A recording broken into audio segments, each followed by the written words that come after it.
le soleil apparaîtra dans ma vie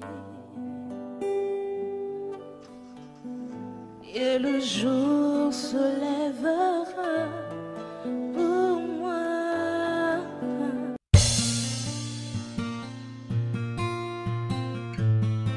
Là devant ta face, Yahweh. Oui, Seigneur, la pierre précieuse est là ce matin, Yahweh. Oui, nous sommes là parce que nous désirons te voir dans nos vies, Seigneur. Oui, Seigneur, nous sommes là parce que nous désirons t'écouter ce matin. Oui, nous sommes là parce que nous désirons te rencontrer ce matin. Oui, Seigneur, nous sommes là pour toi, Jésus. Oh, nous sommes là parce que nous désirons te voir agir ce matin. Oh, Seigneur, nous sommes là, Yahweh. Encore de poser un regard favorable, Yahweh, sur cette culte, Yahweh. Oui, Seigneur, parle-nous au travers de ces cultes, Seigneur. Oh, console le cœur de quelqu'un au travers de ces cultes, Seigneur. Oh, guéris quelqu'un au travers de ces cultes, Seigneur. Oh, Seigneur, combat pour nous au travers de ces cultes.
Les ciels de ta gloire, tu es venu sur la terre pour nous sauver. Laisse-moi encore te dire un grand merci. Tu t'es livré pour nous comme Dieu.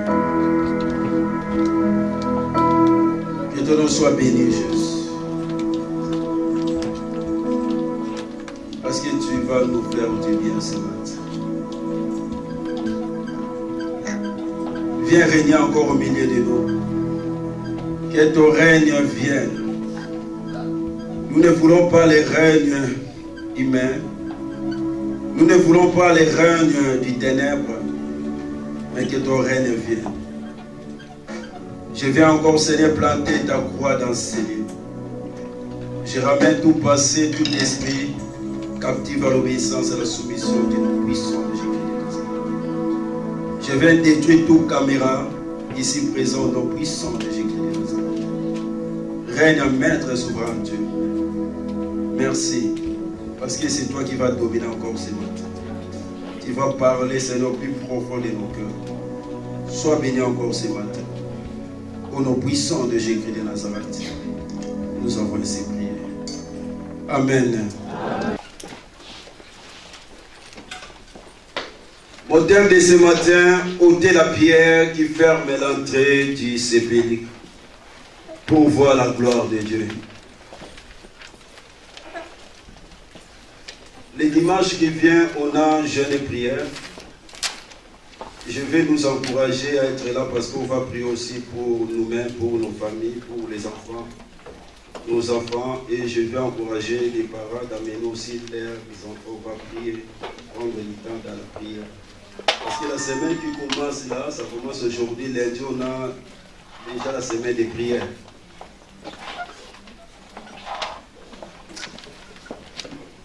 On va lire le même verset qu'on a lu le dimanche passé dans Jean 11, 38 à 44a. Jean 11, 38 à 44a.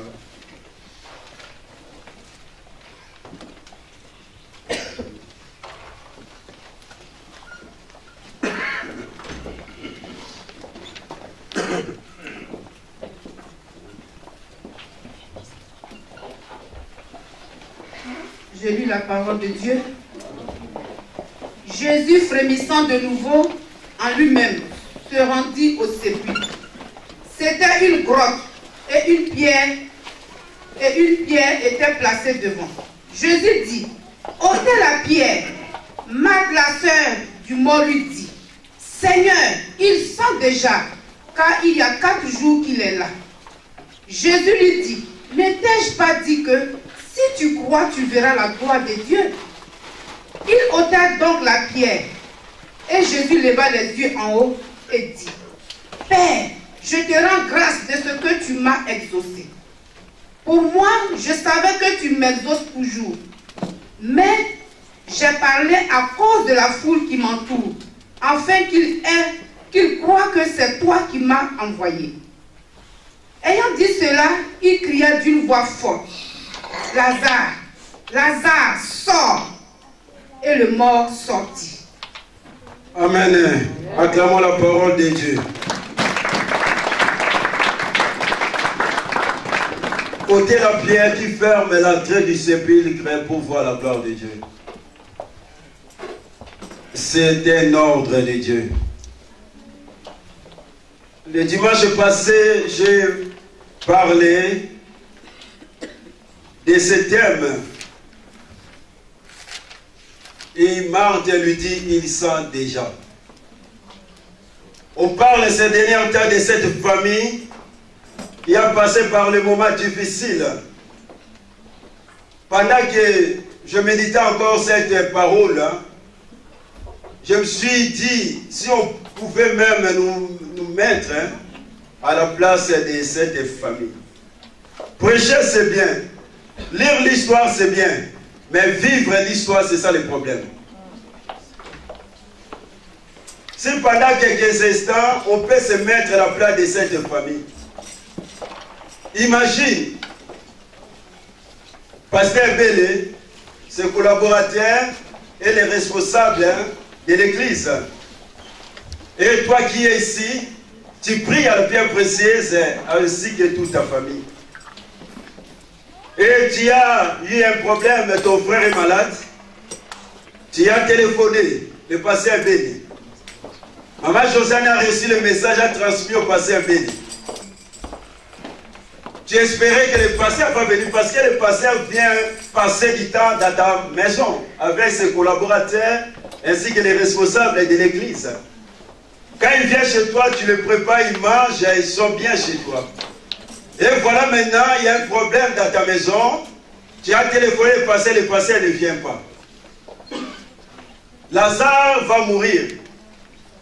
Et le pasteur ne vient pas, il ne téléphone pas. Imagine les gens qui étaient là au deuil. Ils ont commencé à parler.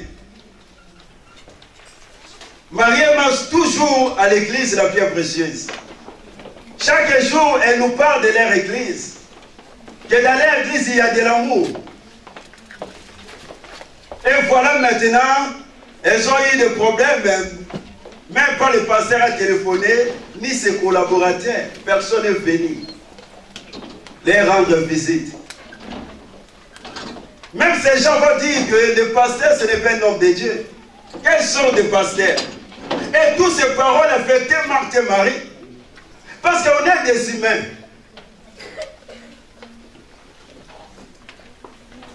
Bien, mais quelle sera ta réaction? Tu vas rester dans cette église ou bien tu vas partir de cette église? Parce que tu vas te dire à toi-même que cette église, il n'y a pas d'amour, n'est-ce pas? Oui. N'est-ce pas? Oui.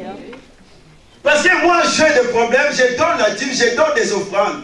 Je sers les hommes de Dieu quand ils viennent chez moi à la maison et que je suis dans les problèmes, j'ai aussi envie que ma famille soit là, m'entoure. Et voilà, cette famille n'est pas là. Et voilà, pasteur qui va venir après 4 jours. Jésus va venir après 4 jours, même pas s'excuser. Il vient normal, comme si de rien n'était. Quelle sera ta réaction? Il vient, il demande seulement où l'avez-vous mis, mon ami. Et voilà, Jésus, quand tu regardes dans le verset 12, c'est que j'ai beaucoup aimé, pendant que Jésus était en route avec ses disciples, Jésus avait dit une chose à ses disciples, je vais aller ressusciter Lazare. Jésus était déterminé. Jésus avait un objectif. Jésus avait une ambition. Le désir de Jésus était de ressusciter Lazare. Mais quand tout Marthe et Marie ne savaient pas, j'aimerais nous dire ce matin, tu as prié, c'est bien. Mais sache-le de l'autre côté aussi, Dieu est en train de préparer des choses pour toi. Ne reste pas toujours à murmurer. C'est pour ça que tu verras quand Jésus est venu, la famille Lazare et la sœur Marthe et la sœur Marie, ils vont parler si ils étaient là. Ils vont exprimer leur tristesse et leur angoisse. Ils étaient tristes. Parce que pour eux, Jésus les a déçus. Alléluia.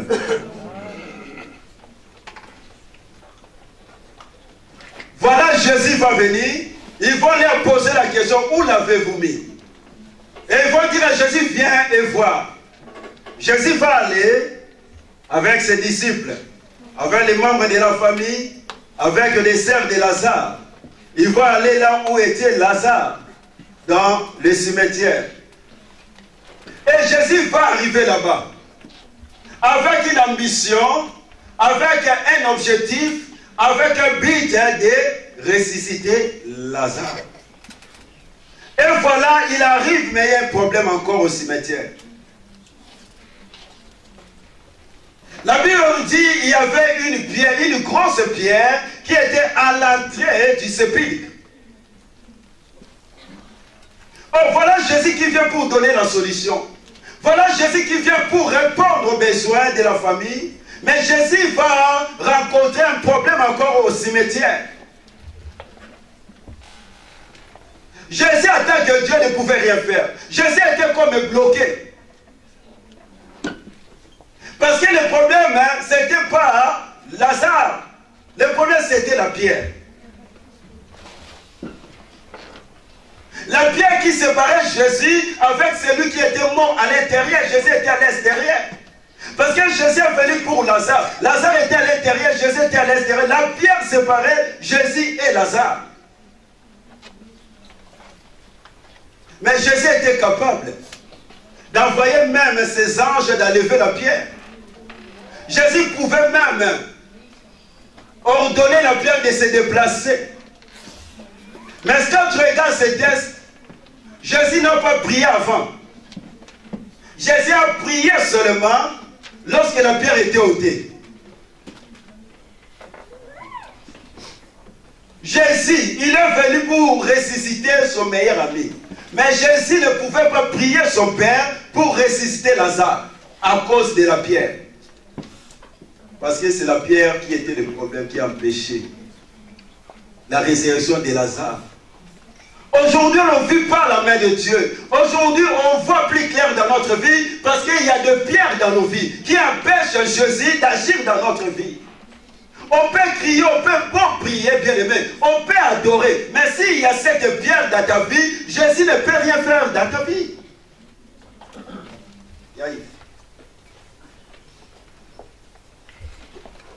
Et la Bible nous dit, Jésus va leur ordonner aux gens qui étaient là, ôtez la pierre. La première des choses que Jésus va dire, c'est d'ôter la pierre.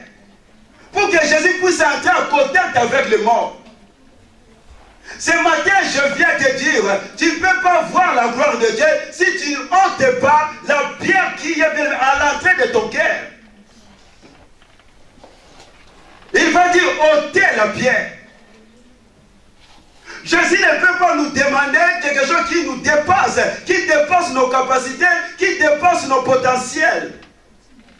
Jésus nous demande seulement des choses qui sont à notre portée. C'est pour ça que la Bible nous dit, il ne permettra pas que nous puissions être tentés au-delà de nos forces.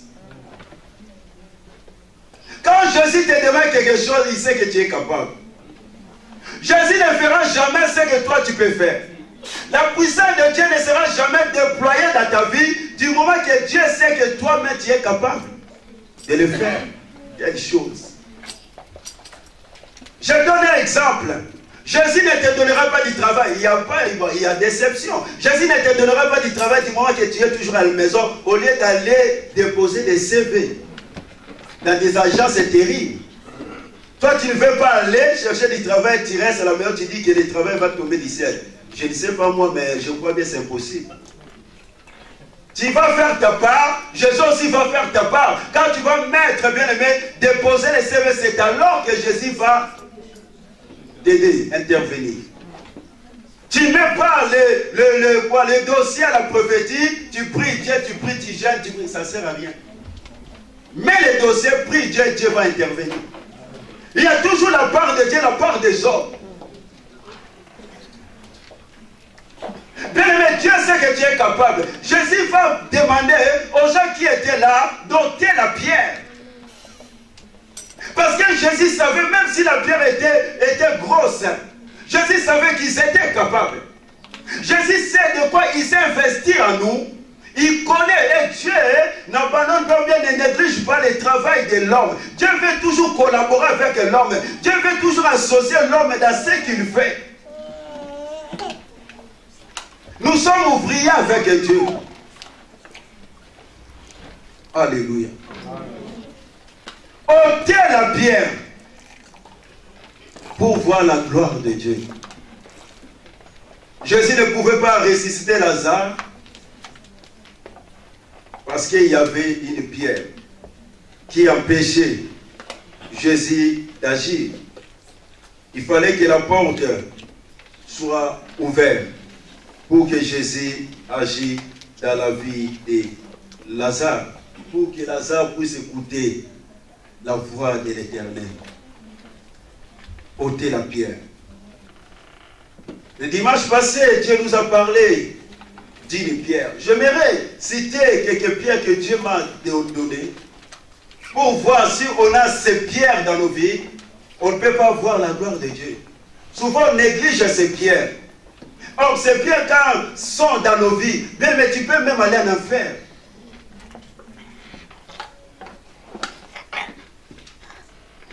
La première pierre que Dieu m'a dit, Dieu nous a dit le dimanche, j'ai commencé par cette pierre.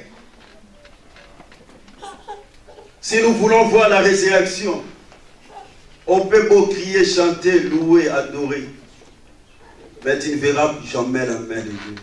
La gloire de Dieu. Je ne parle pas des miracles, mais de la gloire de Dieu. Première pierre, la pierre du manque d'amour.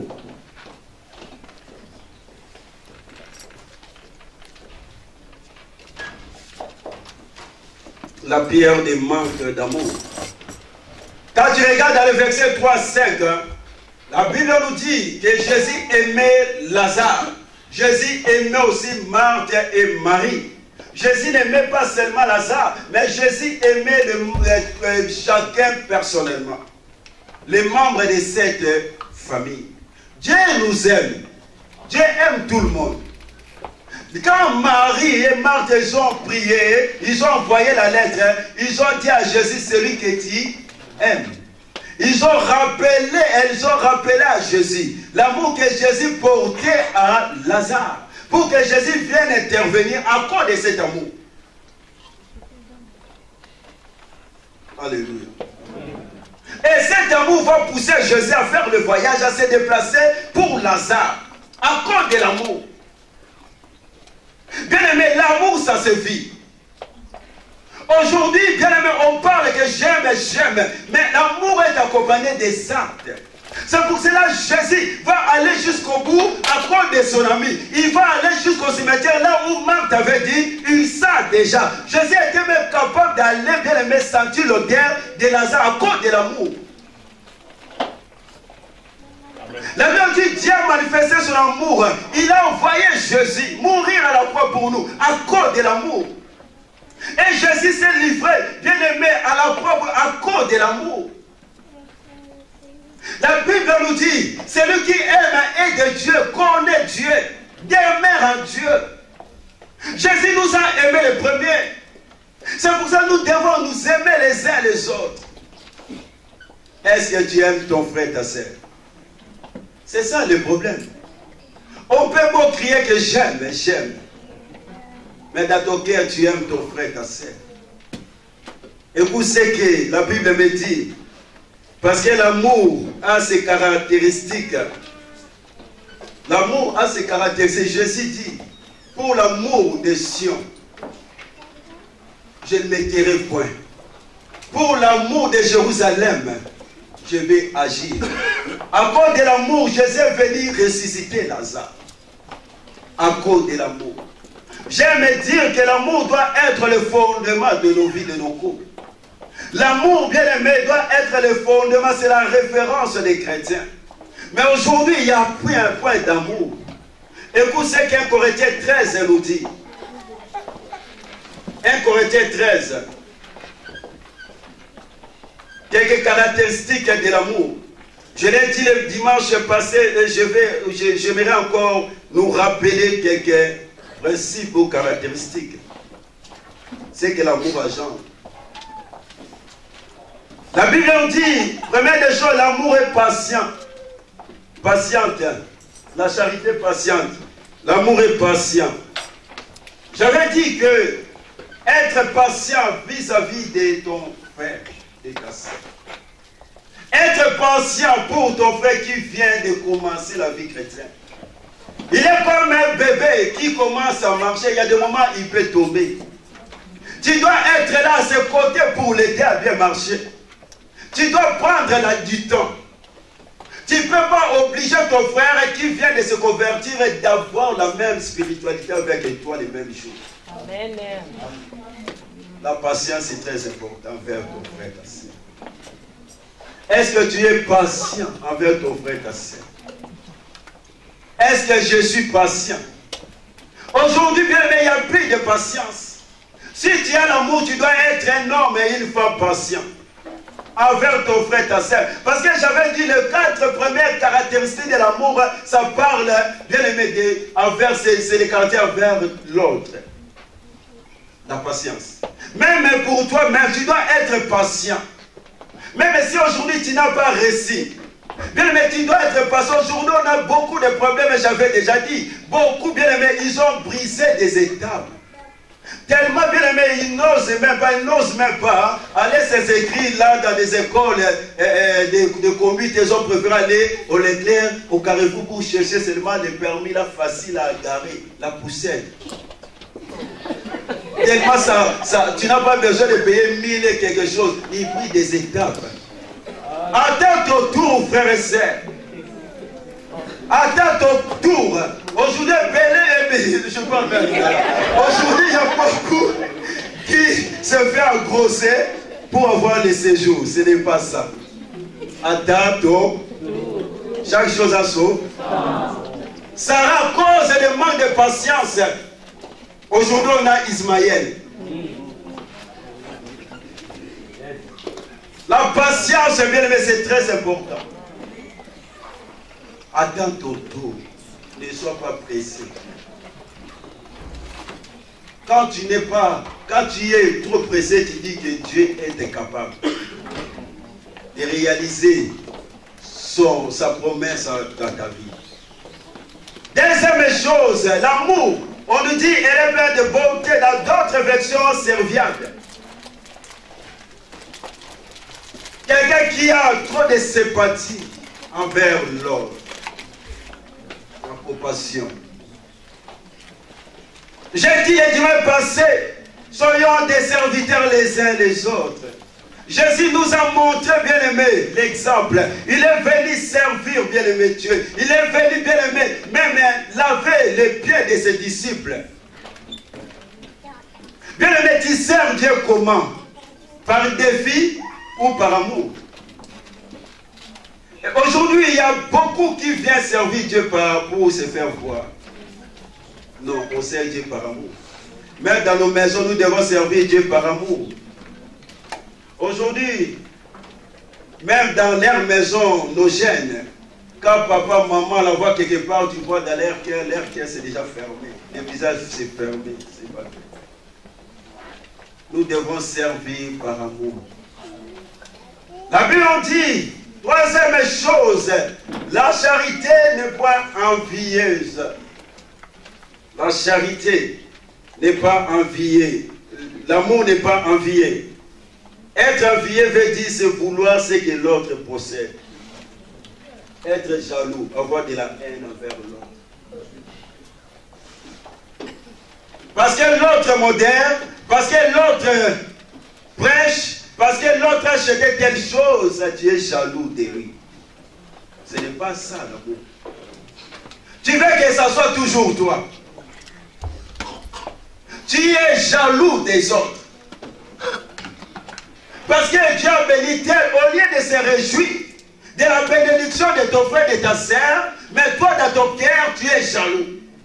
Tu veux que ça soit toujours toi. Ce n'est pas ça l'amour. L'autre achète de telle chose, toi aussi tu veux toujours posséder la chose. Ce n'est pas ça l'amour. L'amour n'en vit pas. Caïn, il a tué son frère parce que Dieu a créé la prière de son frère. À cause de la jalousie, il va tuer son frère. Satan, il a jalousé le trône de Dieu. Dieu n'a précipité. Bien-aimé, ne sois pas comme Caïn. Quand Dieu bénit ton frère, glorifie Dieu. Quand Dieu a béni ta sœur, glorifie Dieu. Ne sois pas comme Caïn. La Bible continue à nous dire, l'amour ne se vante point. Je vais mélanger avec l'autre, ne s'enfle pas d'orgueil. Ne se vante point, c'est-à-dire ne se glorifie pas. Se faire gloire. Se faire valoir. Proverbe nous dit qu'un autre te loue. Un étranger te loue, mais pas toi. Aujourd'hui, combien ils étalent leur exploit, leur récit devant tout. David, malgré tout, dans la forêt, il a tué l'ours, il a tué le lion, mais David a gardé sa personne et sa vie dans sa famille. Mais il a dit seulement à Saoul, c'était la première fois que David va parler à Saoul de ses exploits. Combien de fois nous étalons, bien aimés, nos exploits à tout le monde. Tout le monde doit savoir. Ah, j'ai tel diplôme, je suis tel, je suis comme ça. Ce n'est pas ça. L'amour ne s'enfle pas d'orgueil. La Bible dit Jésus n'a pas regardé son égal à Dieu, mais il s'est dépouillé. Il s'est dépouillé lui-même. L'amour est humble. Dieu est l'ennemi des orgueilleux. La Bible dit Dieu résiste aux orgueilleux, mais il fait grâce aux humbles. Bien, mais un orgueilleux, c'est quelqu'un qui veut se faire voir. parce qu'il parle bien français, parce qu'il sait bien mettre des virgules et des points d'interrogation, il se prend au-dessus des autres. Un orgueilleux, c'est quelqu'un qui veut toujours que les gens s'adhèrent à ses décisions, à sa volonté. Quand vous ne faites pas sa volonté, il est en colère. Il impose les autres. Un orgueilleux, c'est quelqu'un qui veut être toujours au-dessus des autres. Il ne se croit toujours supérieur des autres. Il veut que l'attention de tout le monde soit focalisée sur lui. Il cherche de vaines gloires. Mais quelqu'un qui est humble, c'est quelqu'un qui cherche la gloire de Dieu. Amen. Qui met même d'autres personnes comme au-dessus de lui.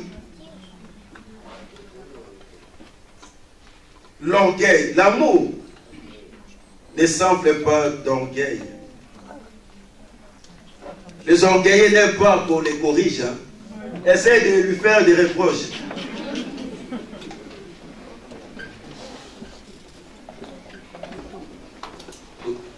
Tu commences à dire seulement quelque chose, il sait tout. Il croit tout savoir. Tu commences, il est prétentieux. Tu commences à lui dire, non, je sais déjà. Mais écoute. Dernièrement, il y a un frère qui est venu chez moi pour m'installer les primantes. Les frères ont installé les primantes. Pourquoi pas? Et puis, il m'a montré comment on imprime la feuille. Mais je sais, j'avais déjà les primantes, non? Mais j'ai accepté d'apprendre. Il m'a montré. Mais pourquoi? Parce qu'il faut aussi apprendre des autres. Un orgueil n'aime pas. Lui, il croit déjà, il est déjà au top. L'amour ne s'enfle pas d'orgueil. L'orgueil précède la chute et amène le mépris. Mais l'humilité, la gloire. L'amour ne fait rien de malhonnête, doté. C'est-à-dire quelque chose qui est impur, dégoûtant. L'amour se conforme à ce qui est juste, bon et convenable afin d'honorer Jésus. Ne fait rien de malhonnête, dompté. Imagine maintenant, il y a d'autres choses qu'on fait à secret, qui ont été. Imagine que moi je fraude dans les femmes. Est-ce que c'est une bonne chose?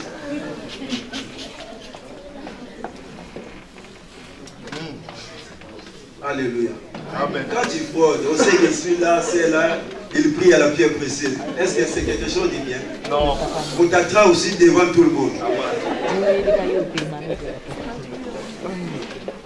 Et à la porte des jeunes encore. C'est ça le problème. L'amour ne fait rien de malhonnête. Toi qui critiques ton mari en public, tu fais quelque chose d'odieux. Tu critiques ta femme en public.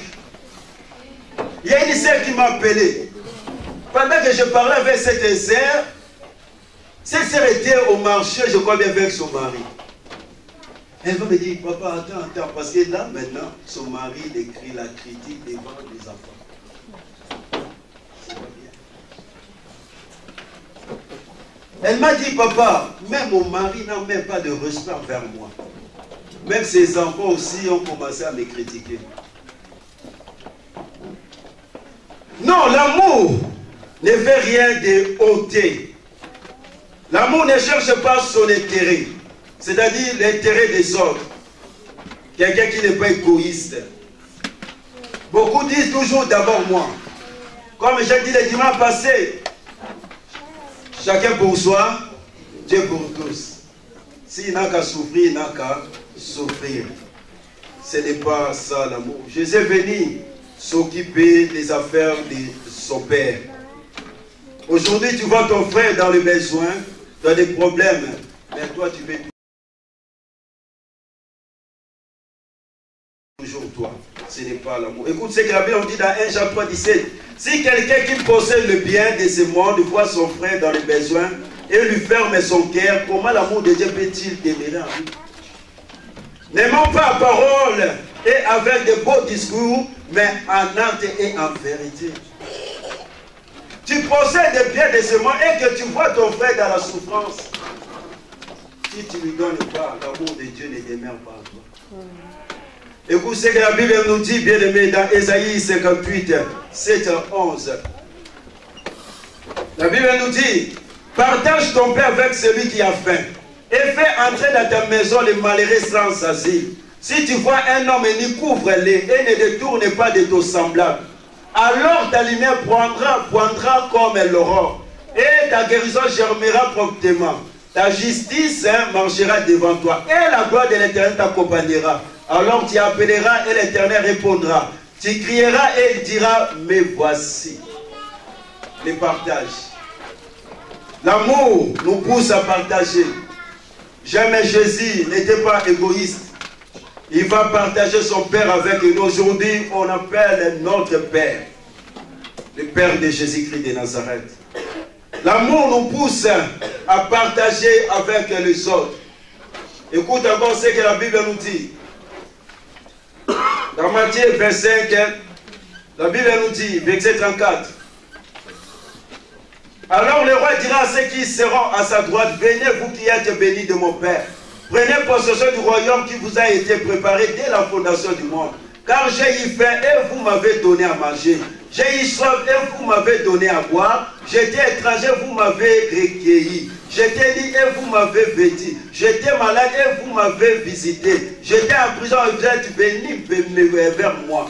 Les juges lui répondront, Seigneur, quand avons-nous vu avoir faim et t'avons-nous donné à manger, ou avoir soif et t'avons donné à boire?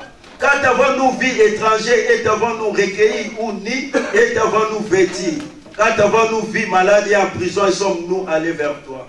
Écoute la réponse de Jésus.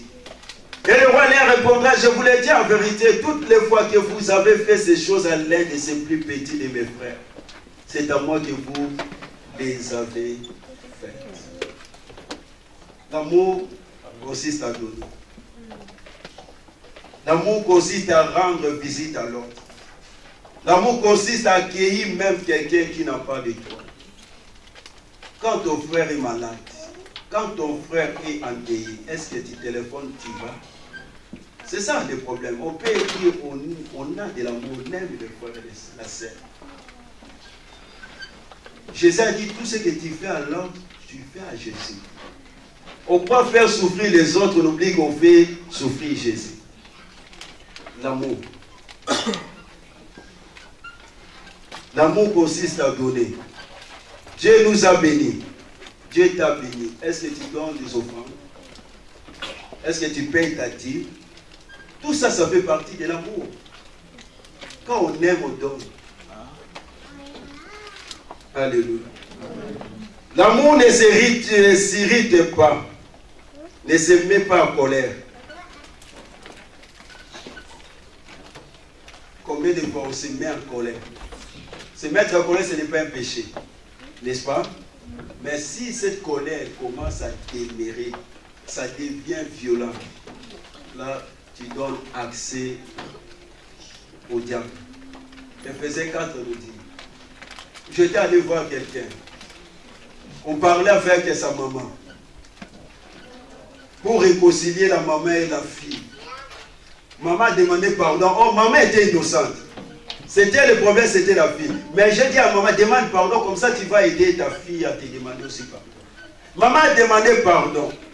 Et j'ai dit à la fille, demande maman pardon, comme ça on va prier. La fille va me dire, papa, mais quand moi je suis en colère, je ne demande pas pardon, il faut que ça fait un mois.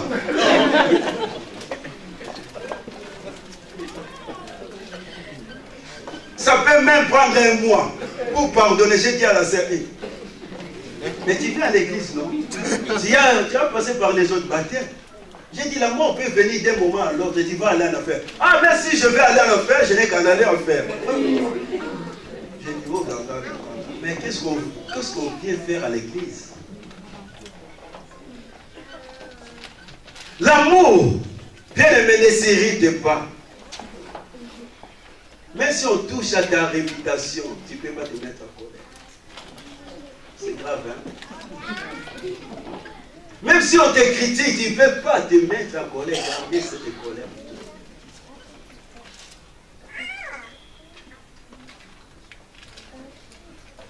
l'amour.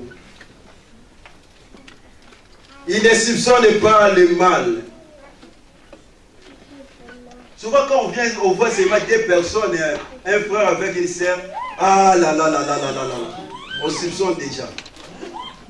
Mais ce qui est grave ici, on nous parle toujours du mal. L'amour ne soupçonne pas du mal. Donc la tendance de l'homme, c'est toujours le mal, vers le mal. On ne voit jamais le bien dans la vie de nos bien-aimés. Surtout quand on voit un frère et une sœur, là directement catégorie A, ils sont suspects. Donc on ne peut plus être en deux, la sœur et le frère. On est frères et sœurs de l'église, non? De la famille, non? Mais on peut aussi parler d'autres choses. Mais pourquoi toujours on voit toujours le mal partout? Mais souvent, si les hommes de Dieu, ils ont avec des sœurs, ça pose aucun problème. On ne soupçonne jamais. Mais l'homme de Dieu aussi peut faire n'importe quoi. L'amour ne soupçonne pas. Écoute d'abord, l'amour ne se réjouit pas de mal, mais il se réjouit de la vérité. Alléluia. Combien de fois on s'est réjoui quand ton frère est tombé? Combien de fois on s'est réjoui quand ton frère est rabaissé? Au lieu de prier, on s'est réjoui. Mais l'amour ne se réjouit pas de mal, mais il se réjouit de la vérité. Quand la vérité est connue, quelle que soit la souffrance, tu dois être dans la joie. Parce que c'est la vérité qui guérit. Et la vérité blesse et guérit. Alléluia.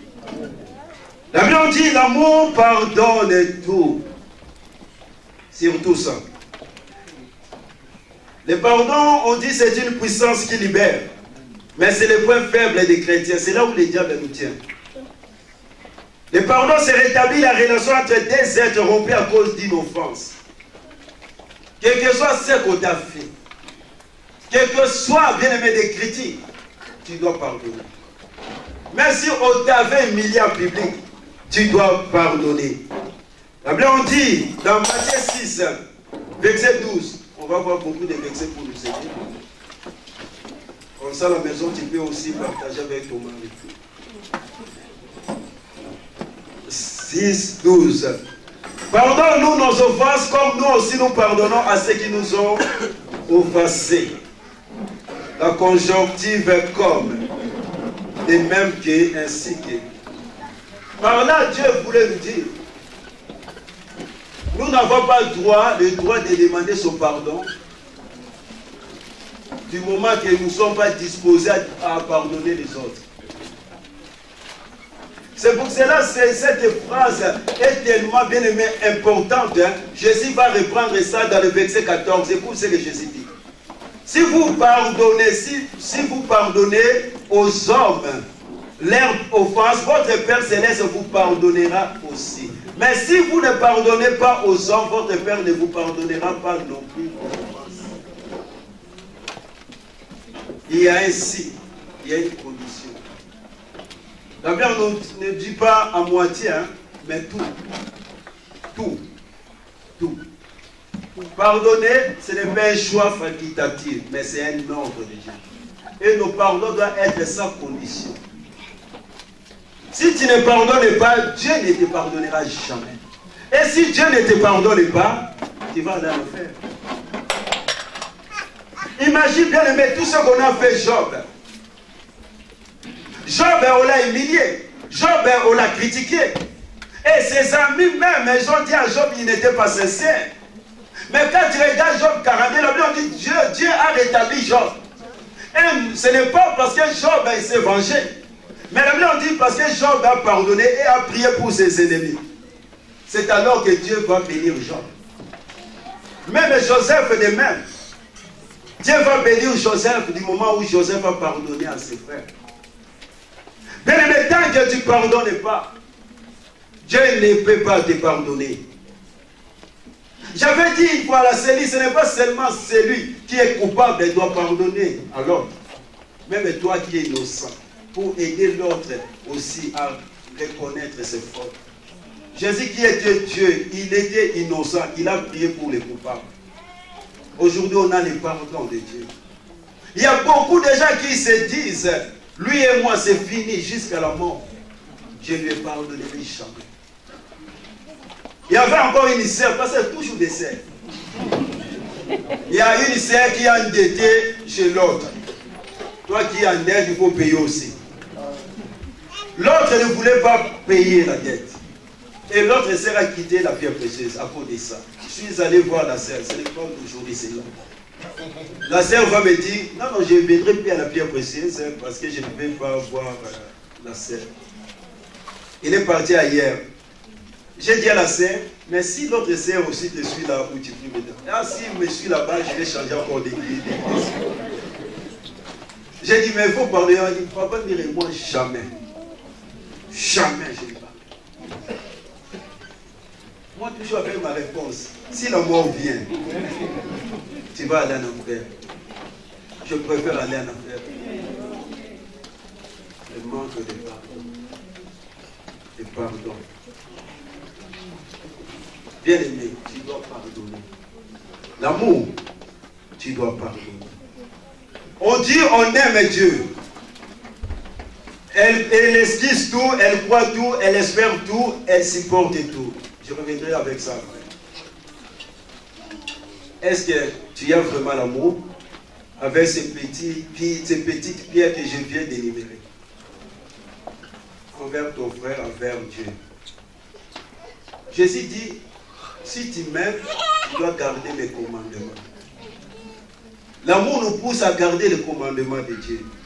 Écoute encore, les 7 pierres, je vais énumérer. On prend Proverbe 6, 13 à 19.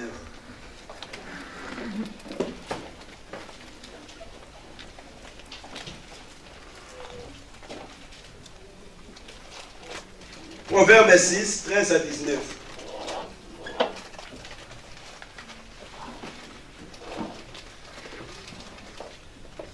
La Bible nous dit, il y a 6 choses qui aiment l'Éternel. Et même 7 qui en ont horreur. Les yeux hautains, la langue menteuse, les mains qui répandent le sang innocent, les cœurs qui méditent des projets iniques, les pieds qui se hâtent de courir au mal, les faux témoins qui disent des mensonges, et celui qui excite et sème des querelles entre frères. Alléluia. Les 7 choses, les 7 pierres que Dieu n'aime pas, qui bloquent Dieu de ne pas agir dans nos vies. La Bible dit, Dieu en a horreur. Tu sais, il y a d'autres films, quand tu regardes, tu as déjà peur. Hein? Parce que ça te fait peur. Quand Dieu voit un chrétien faire ces choses, Dieu dans son trône, il a peur. C'est dégoûtant ces choses. La première des choses, la Bible dit les yeux hautains. Les regards méprisants. Hautain, j'ai déjà dit comme un orgueilleux, fier, méprisant. Tu sais, il y a d'autres personnes qui ne parlent pas, la façon dont ils te regardent seulement. C'est plus que la parole. C'est ça ce que Dieu n'aime pas. Souvent on ne fait pas attention. Il commence à te regarder de la plate du pied jusqu'à ta tête. Et il rabaisse de la tête jusqu'au pied. En plus il met...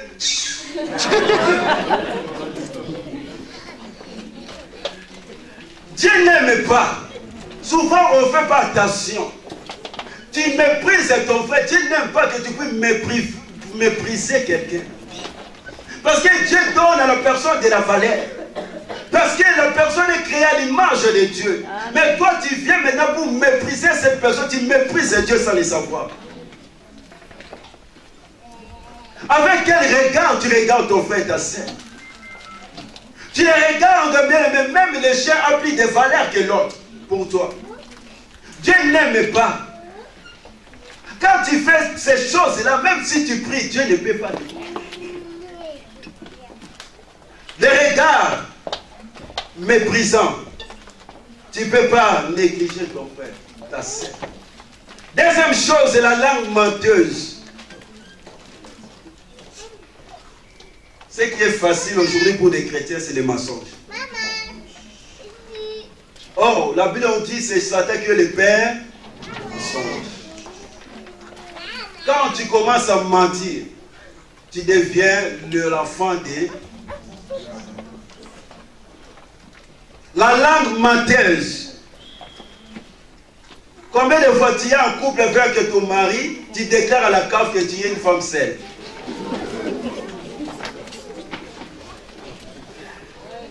Tu crois que Dieu aime ça? Dieu, c'est un Dieu de vérité. Aujourd'hui, les mensonges est devenu monnaie courante pour les chrétiens. Or, l'apôtre Paul dit chacun de nous doit dire la vérité à son prochain. Tu as fait quelque chose chez toi, on te pose, on te demande, au lieu de dire directement oui, mais tu veux mentir. Mais là où il ne faut pas mentir. Tu viens voir l'homme de Dieu, au lieu de dire la vérité, tu mens encore. La Bible dit, la langue menteuse, Dieu n'aime pas. Écoute, 1 Jean 4:20 nous dit, celui qui dit qu'il aime Dieu et s'il déteste son frère, c'est un menteur. Dieu n'aime pas les menteurs. Troisième chose, les mecs qui répandent le sang innocent. Les sangs innocents. Quand on parle de ça, on voit la mort. Ce que les assassins font, ce que les terroristes font, quand tu avortes, tu répands les sangs innocents. Et souvent, les femmes, s'ils ne peuvent pas encore recevoir, ils mettent quelque chose et là, on met là à l'hôpital. J'ai oublié les noms. Les jeunes filles appellent ça capitaine. Capitaine. Ah, du capitaine. Or, ceux qu'ils oublient, il n'a pas là pour empêcher que tu ne puisses pas recevoir. Mais il peut partir la sémence. Tu avortes. Combien de grossesses tu as avorté? Tu as fait couler les sangs. Les mains.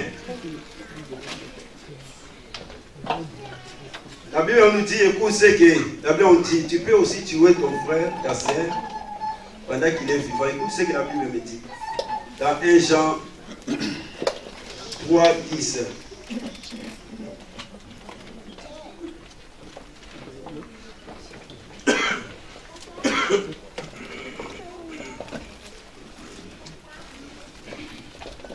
Jean 3:10.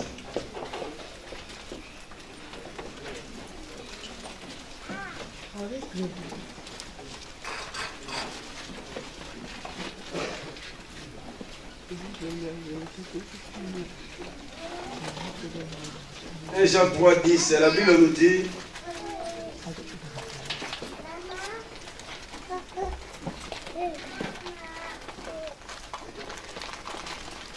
Je prends le verset 15 déjà.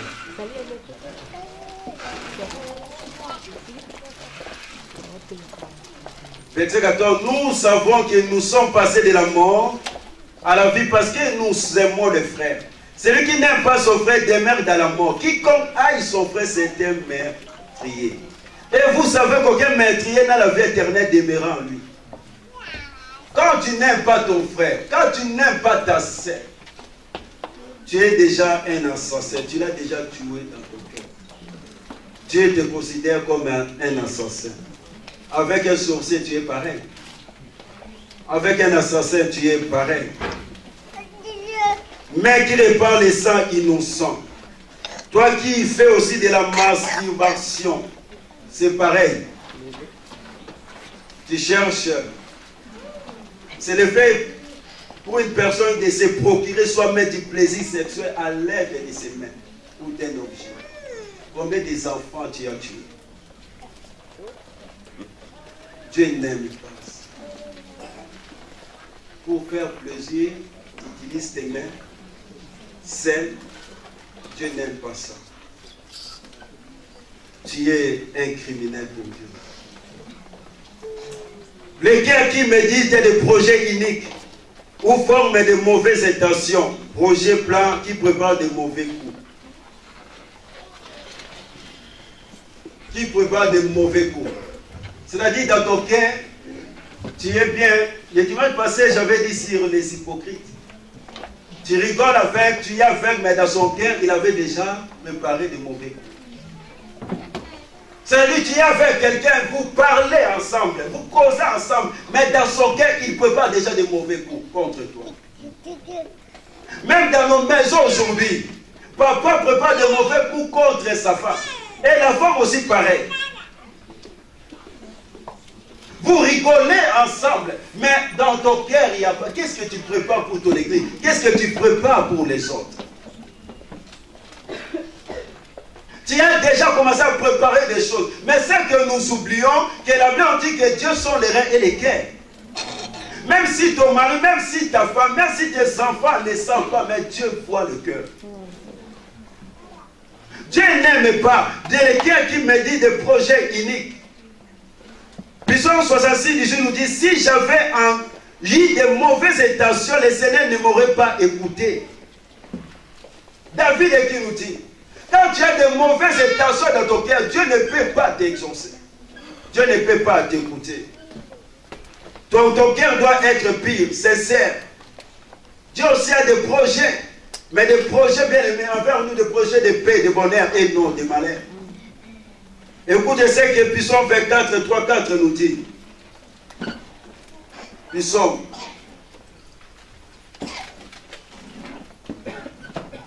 24, 3, 4. David qui pose la question, qui pourra monter à la montagne de l'Éternel, qui s'élèvera jusqu'au lieu saint? Celui qui a le main innocente et le cœur pur. Celui qui ne livre pas son âme au mensonge et qui ne jure pas pour tromper. Celui qui a le main innocente, le main pur, le cœur pur. C'est celui-là qui peut monter à la montagne de Dieu le Père. Les pieds qui se hâtent de courir au mal. Les pieds qui se hâtent de courir au mal. Dès le matin, quand tu te lèves, tu vas où? Où tu diriges tes pieds, tes jambes? Pour évangéliser, pour gagner les âmes, pour rendre visite aux bien-aimés? Ou bien tu cours où? Pour aller dans les bois de nous? Pour aller critiquer? Tu vas de maison en maison pour raconter des choses des autres. Le pied qui se hâte de courir au mal. Le pied qui se hâte de courir au mal. Tu n'es pas marié, mais tu cours déjà.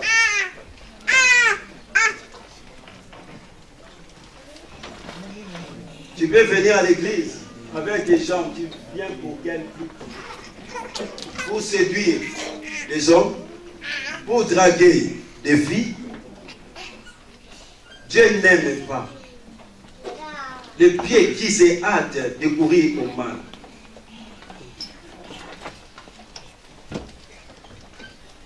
Où tu diriges tes pieds? Pour aller voler, pour commettre l'impudicité, l'adultère,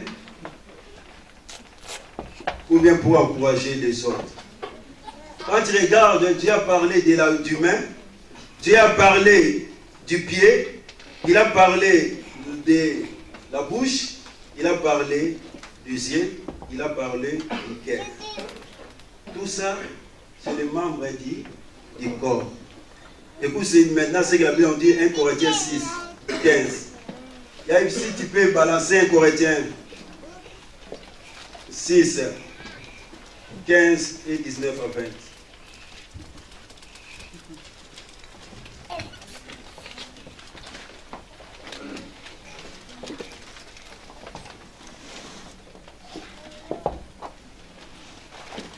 Ne savez-vous pas que vos corps sont des membres de Christ? Prendrai-je donc les membres de Christ pour en faire les membres d'une prostituée? 19 à 20.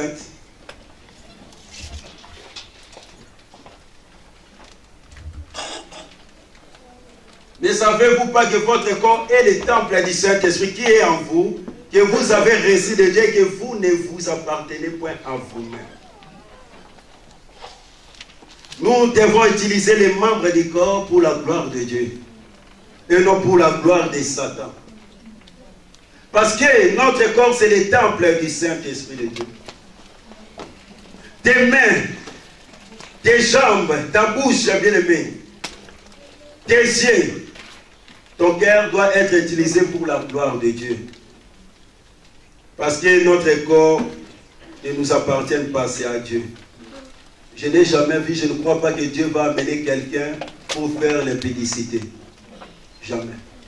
Je ne crois pas que Dieu va permettre ou bien amener quelqu'un pour aller critiquer l'autre. Jamais. L'apôtre Paul dit ici à quelques lieux que nous puissions aussi parler de bonnes choses. Que nos bouches puissent parler de bonnes choses à propos de l'autre pour encourager les autres. Avant-dernière, la Bible dit les faux témoins qui disent les mensonges. Tu n'étais pas là, mais tu confirmes. Parce que quelqu'un a créé son histoire, il te dit tu vas m'appuyer, toi tu acceptes. Le témoin qu'il est, c'est celui qui est là, pendant que le fait passe. L'événement passe, il est là présent. Mais nous aujourd'hui, on n'est pas là, mais on confirme. Oui, j'étais là, mais tu n'étais pas là. Dieu n'aime pas les faux témoins. Mais sois un vrai témoin. Ne sois pas comme Jézabel. Il va prendre des faux témoins pour être à côté de Naboth. Pour dire qu'il a maudit Dieu et le roi. Pour que Naboth soit tué. Dieu n'aime pas les faux témoins. La dernière des choses, celui qui provoque des conflits, des querelles entre frères. C'est-à-dire, tu vois des personnes, ils étaient bien, en bon terme. Toi, tu viens, tu parles au pasteur Bel et tu sais pas, Benjamin a dit ça. Et tu viens chez Benjamin et tu sais pas, pasteur Bel a dit ça. Et tu fais quoi? La séparation, la division. Tu divises les autres. Or, c'est toi-même qui as fabriqué l'histoire. Dieu n'aimait pas. Dieu n'aimait pas. À chaque fois que tu viens quelque part, tu viens seulement séparer les autres. Séparer des couples. Au lieu de réunir. Toi, tu viens seulement séparer. Dieu n'aime pas. Alléluia.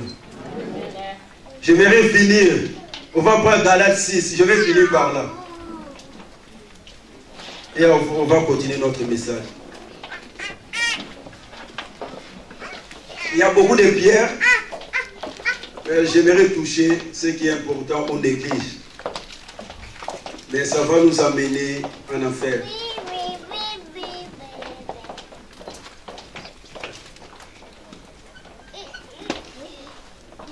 Galates 6.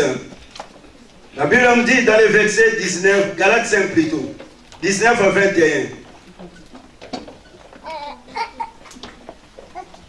Je lis. Or, les œuvres de la chair sont manifestes. Ce sont l'adultère, l'impudicité, l'impureté, la dissolution, l'idolâtrie, la magie, les inimitiés, les querelles, les jalousies, les animosités, les disputes, les divisions, les sectes, l'envie, le meurtre, l'ivrognerie, les excès de table et les choses semblables. Je vous dis d'avance, comme je l'ai déjà dit, que ceux qui commettent de telles choses n'hériteront point le royaume de Dieu. Alléluia. Je vais toucher quelque peu parce que les autres points on a déjà parlé. L'adultère.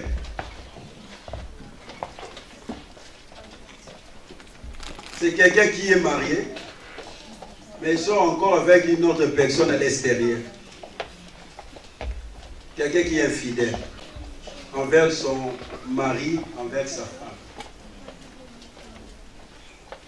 Dieu n'aime pas.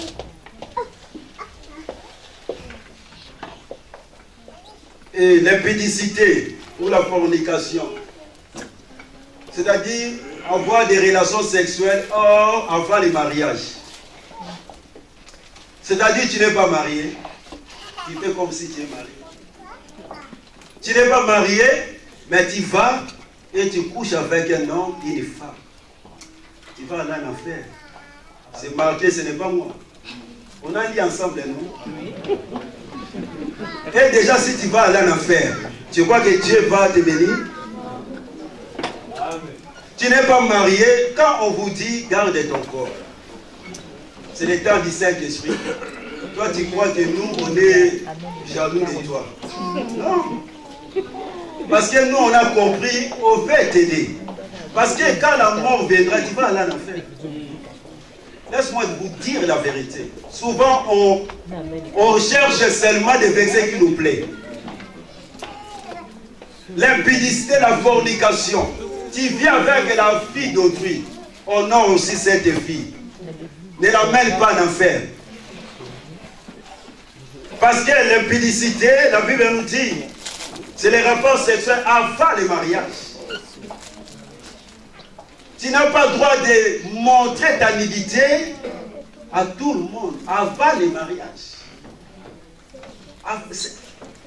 C'est une pierre que Dieu n'aime pas. Il y a d'autres qui disent, oh, on est contre son succès. Quel succès? Ça, c'est le succès? Mais non. Dieu n'aime pas l'impudicité, la fornication. Ou la masturbation, c'est aussi pareil, c'est la fornication. Je vais prendre l'idolâtrie. C'est-à-dire mettre quelqu'un à la place de Dieu. Il y a d'autres personnes qui adorent des photos des gens qui sont déjà morts. Il y a d'autres personnes qui ont des crucifixions là de Jésus pendu à la croix. C'est de l'idolâtrie. C'est-à-dire mettre même quelqu'un à la place de Dieu. Dieu n'aime pas. Tu peux mettre ta voiture, ta femme, tes enfants à la place de Dieu, c'est de l'idolâtrie. Ou bien les statues, tu es là, tu pries une statue, c'est de l'idolâtrie. Dieu n'aime pas ça. La magie ou la sorcellerie. Toi qui es là, déjà tout de suite, il y a la haine de ton frère et de ta sœur, tu es déjà un sorcier, une sorcière. Mais il y a d'autres qui sont des pombouqueurs de lui. Dieu n'aime pas.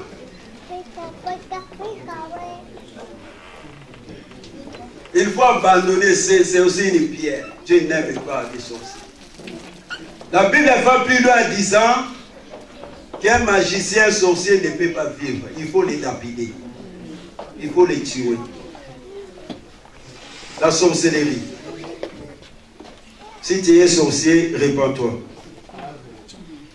Ne viens pas ici à la pierre pour bloquer les vies des gens. Sinon, monte aux gens.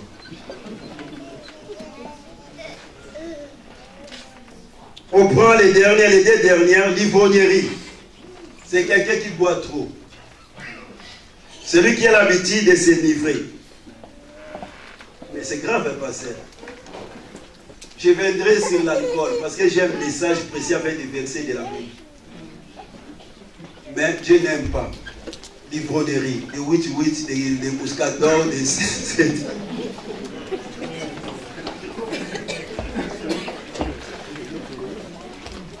La dernière pierre, les excès de table.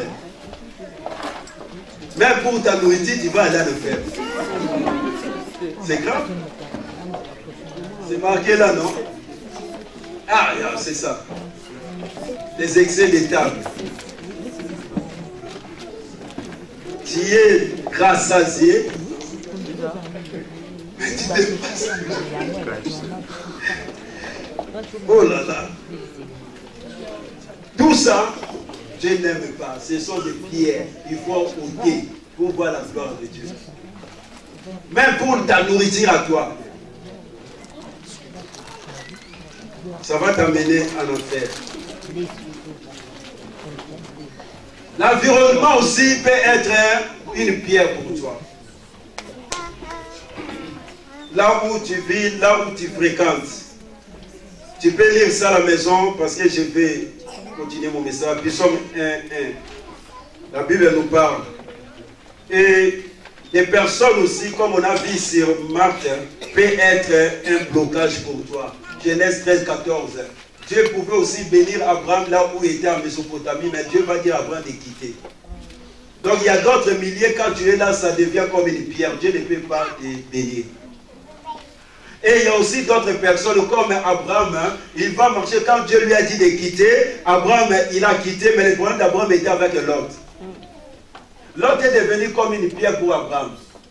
Abraham il va marcher pendant 10 à 13 ans sans écouter la voix de l'Éternel. Et quand tu regardes dans le chapitre 13, Abraham, quand il fut séparé de Lot, c'est là où Dieu va parler à Abraham. Parce que la pierre a été ôtée. Même des personnes peuvent être des pierres pour toi.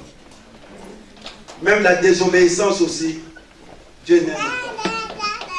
La désobéissance, la médisance. Dieu n'aime pas. Ce sont des pierres que Dieu nous réclame ce matin à ôter pour voir la gloire de Dieu. Pour voir la puissance de Dieu. Et la dernière pierre, le Bible dit l'incrédulité. Parce que quand Jésus est venu au cimetière, Jésus va dire à Marthe, il va dire aux gens qui étaient là, d'ôter la pierre. Mais Marthe va dire à Jésus, il sent déjà. C'était l'incrédulité. Or, quand tu regardes ce texte, Marthe avait dit à Jésus, tu es le Fils de Dieu. Je sais que tout ce que tu vas demander à ton Père, il va te donner. Et voilà maintenant, quand Jésus veut ressusciter Lazare, il va ordonner qu'on puisse enlever la pierre. Marthe ne croyait plus. Il va dire à Jésus, il sent déjà l'incrédulité. La Bible dit dans Marc 6, si Jésus ne pouvait pas faire de miracles à cause de leur incrédulité. Jésus s'étonnait de leur incrédulité. Alléluia. Il fallait qu'on enlève la pierre pour que Jésus puisse agir.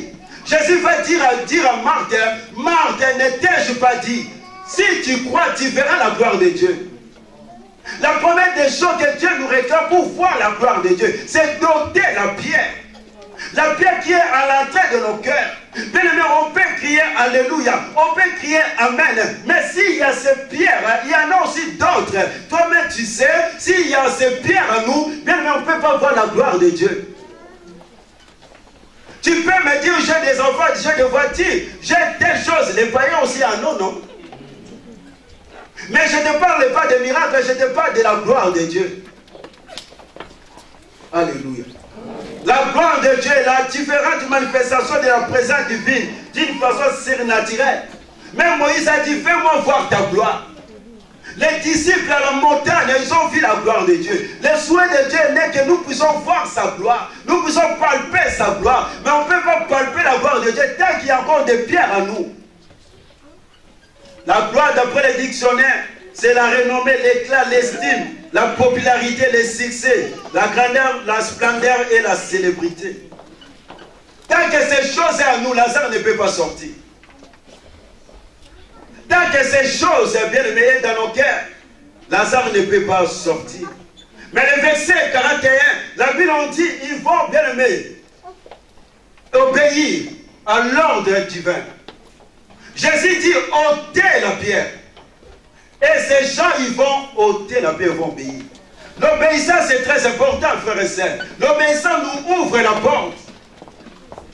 C'est pour cela, Marie, il a dit bien à vos serviteurs, faites tout ce qu'il vous dira. Quand ils ont fait, ils ont vu le miracle.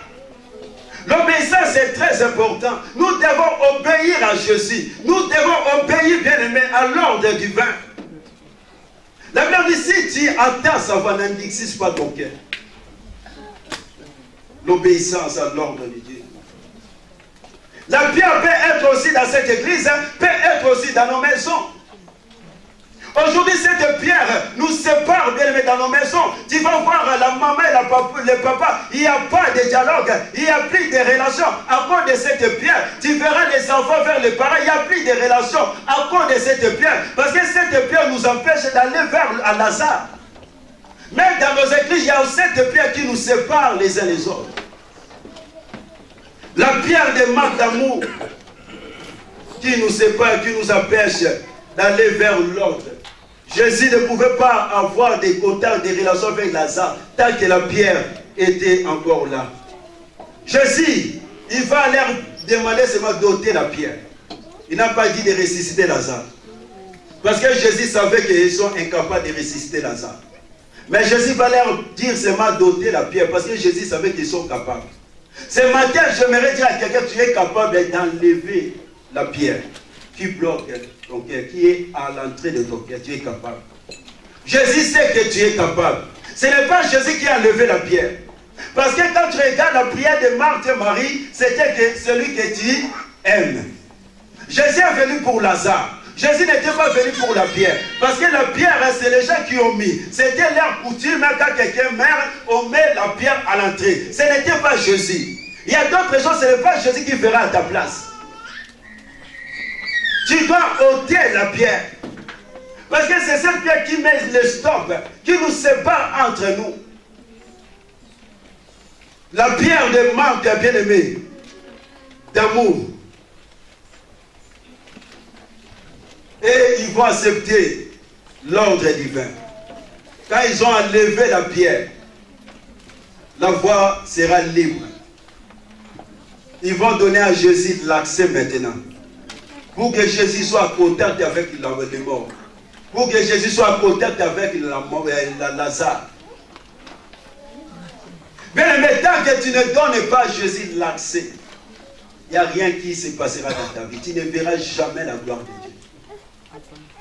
Tant que nous ne donnerons pas à Jésus l'accès, dans cette église, il n'y aura pas la gloire de Dieu. Mais le souhait de Dieu est que tu vis la gloire de Dieu. C'est ça le souhait de Dieu. Mais ils vont enlever la pierre. Quand ils ont enlevé la pierre, la Bible nous dit, parce que Marie a enlevé l'incrédulité qui était en lui. Et c'est là maintenant, Jésus va prier son Père. Jésus n'a pas prié avant. Jésus a prié après. Quand la pierre était enlevée, là maintenant il va lever les yeux vers le ciel et il va prier son Père. Et la Bible nous dit, Lazare va sortir. Ce qui empêchait Jésus, c'était la pierre. Ce qui empêche Jésus d'agir dans nos vies aujourd'hui, c'est la pierre. Jésus va crier à haute voix. Lazare sort. La Bible dit, le mort sortit. Lazare va sortir. Est-ce que dans ton cœur, tu n'as pas de pierre? Alléluia. Laisse-moi nous dire, tous ceux qui vivent dans le péché sont morts spirituellement et sont séparés de Dieu. Mais quand tu reçois la parole de Dieu, quand tu acceptes la parole de Dieu, quand tu écoutes la parole de Dieu et que tu crois à cette parole, tu dois être ressuscité. C'est pour ça que la Bible dit, l'heure vient, elle est déjà venue, où les morts entendront la voix du Fils de Dieu. Jésus va parler, Lazare va écouter, bien aimé, la parole de Dieu. Et Lazare va sortir. Tu veux la résurrection dans ta vie. Tu veux la résurrection dans ton couple. Il faut commencer par ôter la pierre. Tu veux que tout ce qui était mort dans ta vie ressuscite. Il faut ôter la pierre. Tu veux entrer dans ta destinée. Tu veux voir Lazare bien aimé ressusciter. Tu veux voir bien aimé tout ce que tu avais perdu être restitué. Tu dois ôter la pierre. Quelle pierre qui est en nous? Quelle pierre qui nous cache sa face? Et vous savez que la Bible nous dit, je vais finir par là. Ésaïe 59.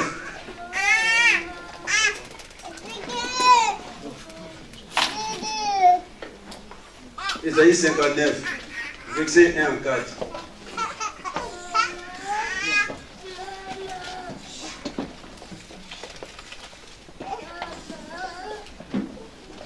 Ésaïe 59.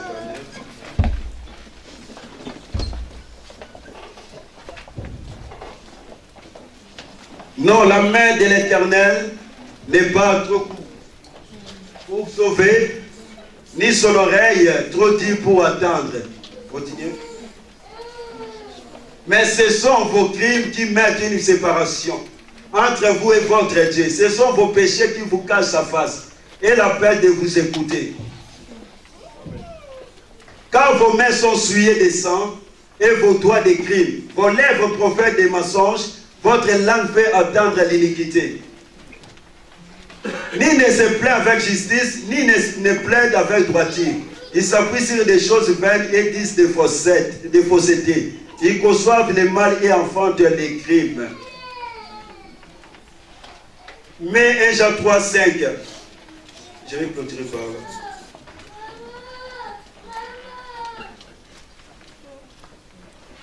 1 Jean 3, verset 5 et 8.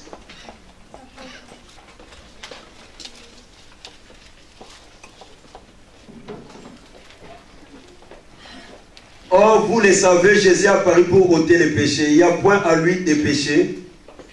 8. Celui qui pêche est du diable, car le diable pêche dès le commencement. Le Fils de Dieu a apparu afin de détruire les œuvres du diable. Amen. Il y a des choses qui empêchent Dieu d'agir dans nos vies. C'est le péché d'autres choses. Avec la grâce de Dieu, j'ai essayé d'énumérer quelques pierres qui nous fait cacher la face de Dieu. Or, Lazare, c'était le 7e miracle que Dieu a fait. Les derniers miracles. Quand tu regardes l'évangile des gens, c'était les 7e, les derniers miracles. Le chiffre 7, c'est le chiffre de la perfection. Le chiffre du repos. Le chiffre de l'accomplissement. Dieu veut t'amener dans son repos et dans ton repos. Dieu veut accomplir des choses dans ta vie. Mais tant qu'il y a encore la pierre, Dieu ne peut rien faire. La Bible dit c'est vos péchés, ce nos péchés, qui nous cachent sa face. Lazare ne pouvait pas voir la face de Jésus à cause de la pierre. Jésus ne pouvait pas voir la face de Lazare à cause de la pierre.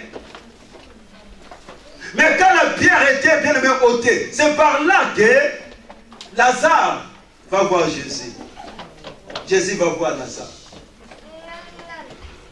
Le souhait de Dieu que tu puisses ôter. Bientôt c'est la fin de l'année. On se prépare pour des prières. Mais si tu as toutes ces pierres, ça ne sert à rien. Tu dois commencer par ôter, pour vivre la main de Dieu. La vraie délivrance, c'est la repentance. Le premier message de Jean-Baptiste, c'était la repentance. Le premier message de Jésus, c'était la repentance. Quand tu reconnais, comme David a dit, Dieu va agir. Quand tu enlèves, ça ne sera plus ton travail. C'est Dieu qui va entrer maintenant en œuvre. Au service, au travail. Ces personnes, ils ont seulement enlevé. Le reste, c'était le problème de Dieu. Est-ce que ce matin, tu peux enlever encore pour que Dieu puisse agir? Dieu ne nous demande pas des choses qui nous dépassent. Dieu sait que tu es capable de prendre une décision et d'abandonner. La Bible dit, celui qui avoue ses péchés, les derniers sont obtient miséricorde. Mais celui qui les calme ne prospère point. Tous nos péchés sont privés de la gloire. Les péchés nous privent de la gloire de Dieu. Quelle pierre qui est enfouie dans les tombeaux de ton cœur? Quelle pierre? Nous voulons prier pendant quelques instants, Dieu. Nous voulons que Lazare sorte. Nous voulons vivre la gloire de Dieu. Mais le problème, ce n'est pas Jésus. Jésus est déjà là. Jésus est venu au cimetière. Mais le problème, c'était la pierre. Jésus est ici. Le problème, c'est la pierre. Quelle pierre qui bloque l'entrée, bien-aimé, de ton cœur? Qui empêche Jésus d'agir? Qui t'empêche de voir la gloire de Dieu? Qui t'empêche de voir la main de Dieu? Quelle pierre? Quelle pierre?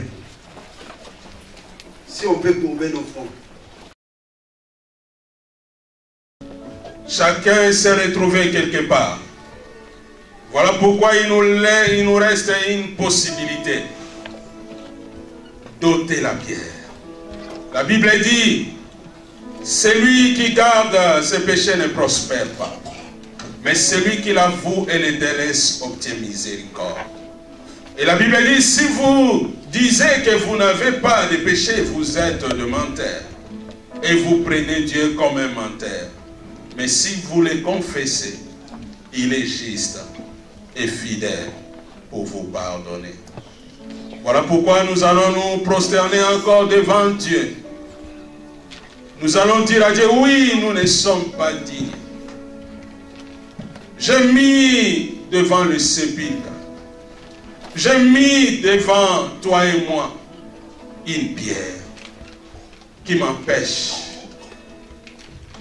de te voir, de voir ta gloire, qui t'empêche que ta main vienne jusqu'à moi pour me saisir.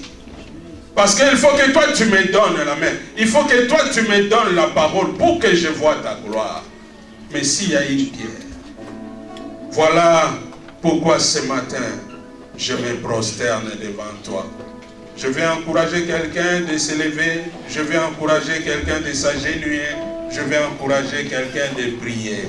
On dit à Dieu, est-ce que moi Dieu me voit vraiment? C'est comme Dieu t'ignorait. Est-ce que moi Dieu, il me comprend? Oui, Jésus aimait Lazare, même jusqu'au tombeau.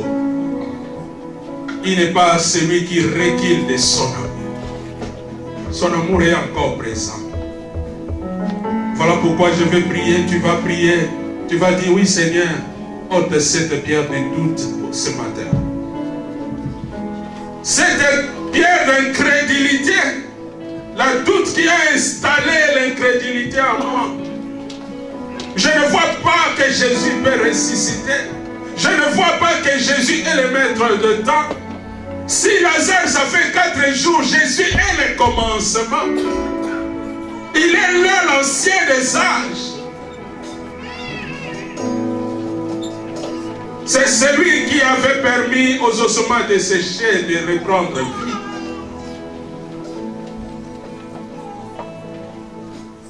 C'est celui qui a ajouté encore le nombre d'années à quelqu'un.